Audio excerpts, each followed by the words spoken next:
ఆరాధనా ఆరాధనా ఆరాధనా ఆరాధనా.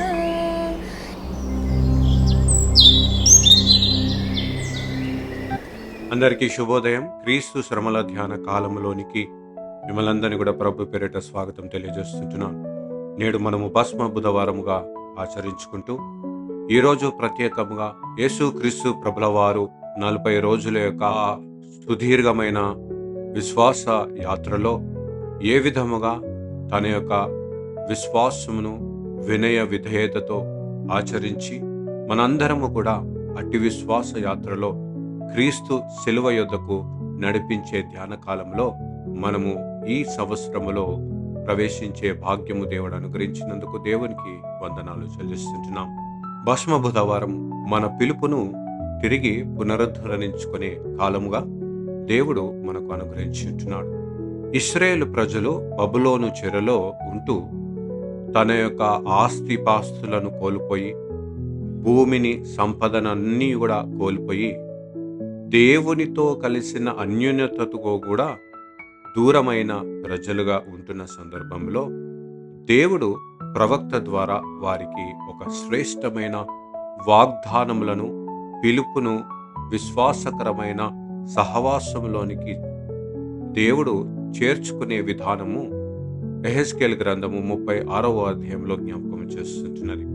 అట్టి ప్రజలకు దేవుడు తన వాక్య దర్శనములో నూతనమైన హృదయమును, నూతనమైన ఆత్మను ఇస్తా అంటూ దేవుడు వాగ్దానం చేసిన వాడిగా ఉంటున్నాడు. నిరీక్షణ కోల్పోయిన ప్రజలకు ఒక గొప్ప నిరీక్షకరమైన మాటలను అందించిన వాడిగా ఉంటున్నాడు.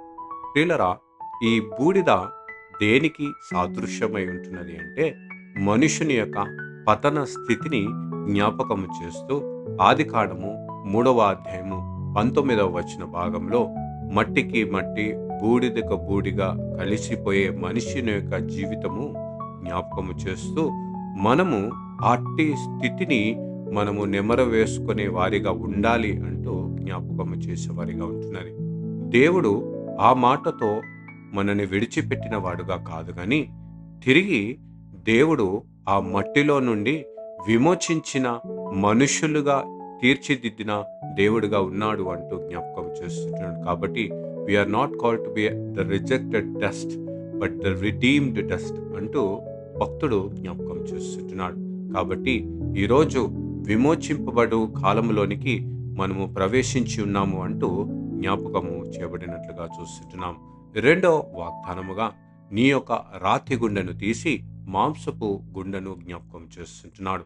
దేవుడు ఈ రాతి గుండెను తీసి మాంసపు గుండెను ఎందుకు ఇస్తా అంటున్నాడంటే రాతి గుండె దేనికి సాదృశ్యము అంటే దేనిని కూడా స్పందించలేని స్థితిలో ఉంటున్నది. మాట, తలంపు ఏది కూడా లేనిదిగా, భావము లేనిదిగా, దేవునికి విరోధముగా ఉన్నట్లుగా జ్ఞాపకం చేస్తుంటున్నది. ఇశ్రాయేలు ప్రజలు కూడా దేవుని వాక్యమును తిరస్కరించిన వారిగా, దేవుని ఆజ్ఞలను, ఆయన స్వరమును తృణీకరించిన వారిగా ఉంటున్న సందర్భంలో దేవుని వాక్య ప్రత్యక్షతను అనుగ్రహించి వారికి మాంసపును గుండెను అనుగ్రహించిన వాడిగా ఉంటున్నారు. ప్రియులరా, ఈ కాలంలో ఫాస్టింగ్ అంటూ, ఉపవాసము అంటూ మనము ప్రార్థన చేసేవారిగా ఉంటాము. కానీ ఆ వట్టి ప్రార్థనలుగా, వట్టి ఉపవాసములుగా చేర్చిన వారిగా ఉంటున్నాం.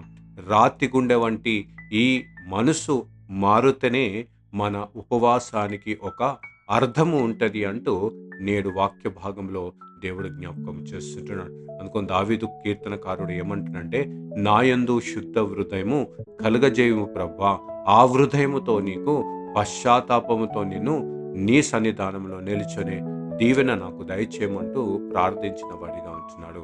మూడోదిగా చూసినట్లయితే ఇది దేని కొరకు వారిని విమోచించి ఉన్నాడు అంటే వారిని బట్టి, నిన్ను బట్టి నేను చేస్తలేను కానీ నా పరిశుద్ధ నామమును బట్టి మిమ్మల్ని విమోచించు వాడిగా ఉంటున్నాను అంటూ దేవుడు వారిని సెలవిచ్చిన వారిగా ఉంటున్నాడు. ఈరోజు మనకు కలిగి ఉన్న రక్షణ ఆనందమును మనము చేసిన ప్రార్థనను బట్టి కాదు, మనము చేసిన ఉపవాసమును బట్టి కాదు, మనము చదివిన వాక్యమును బట్టి కాదు, కానీ ఆయన యొక్క పరిశుద్ధమైన నామమును బట్టే నిన్ను నన్ను విమోచించిన దేవుడుగా ఉంటున్నాడు. కాబట్టి ఈరోజు ఆ మట్టిలో ఆ బూడిదగా మిగిలిపోయిన వారిగా ఉంటున్నామా, లేదా విమోచింపబడిన వారిగా, క్రైస్తవుడిగా, క్రీస్తుని మాటలను స్పందించు వారిగా, జీవించు వారిగా ఉంటున్నామా? ఈరోజు మనల్ని మనం ప్రశ్నించుకుందాం. ప్రియులారా, అట్టి నిజమైన, యథార్థమైన, విమోచనకరమైన జీవితం జీవించుటకు త్రియక దేవుడు మనకు సహాయం చేసి కాపాడను గాక. ఆమెను ప్రార్థించుదాము. మహా గొప్ప కనికరం కలిగిన తండ్రి, ఈరోజు భస్మ బుధవారముగా మేము జరుపుకుంటూ, ప్రభా, మట్టికి మట్టిగా మిగిలిపోయే మా జీవితంలో విమోచించి నూతన మాంసపు హృదయమును మాకు కలగజేసి నీ పరిశుద్ధమైన నామమును బట్టి మమ్మల్ని విమోచించిన దేవుడు అంటున్నావు ప్రభా. అట్టి నీ నామమును బట్టి నీ దృష్టికి అంగీకార యోగ్యంగా మేము ఈ లోకములో జీవించుటకు మా సహవాసము, మా ప్రార్థన, మా ఉపవాసం అన్నీ కూడా నీకు సంతోషపెట్టే విధముగా, నిన్ను గణపరిచే విధముగా దేవా మేము చేయుటకు నీ కృపను మాకు మెండుగా దయచేయమని ప్రార్థిస్తూ, ఈ యొక్క శ్రమకాలమంతయులో, ఈ యొక్క ధ్యానంలో మమ్మల్ని, మా జీవితములను నూతనపరిచి నీకు ప్రతిష్ఠించుకోమని యేసు క్రీస్తు పరిశుద్ధ నామములో వేడుకొనిచున్నాం తండ్రి. ఆమేన్. God bless you all and have a blessed day.